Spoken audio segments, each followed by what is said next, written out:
about Gentiles. Turn with me, if you will, to chapter 22. Maybe we've done this in a previous program, but I'm sure very few would remember it. So if you'll turn to chapter 22, just to get an idea of how the average Jew at that time felt about Gentiles.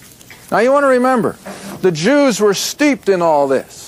They were steeped in the covenant God gave to Abraham. They were steeped in the law that God had given to Moses.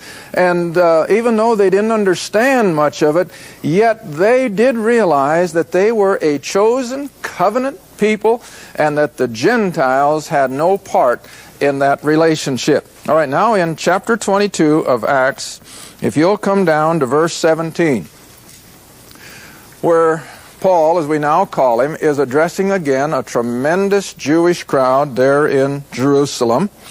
And he's explaining as best he can to his Jewish cohorts how that God had showed him who Jesus was, and he rehashes again his conversion experience.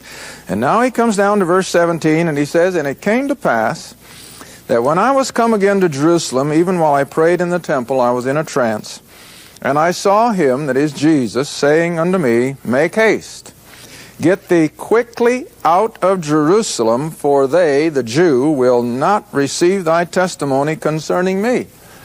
But Paul says, I responded to the Lord by saying, "They know that I am imprisoned and beat in every synagogue them that believed on thee.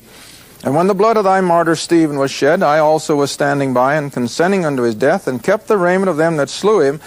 But he said unto me," Jesus now responds to Paul,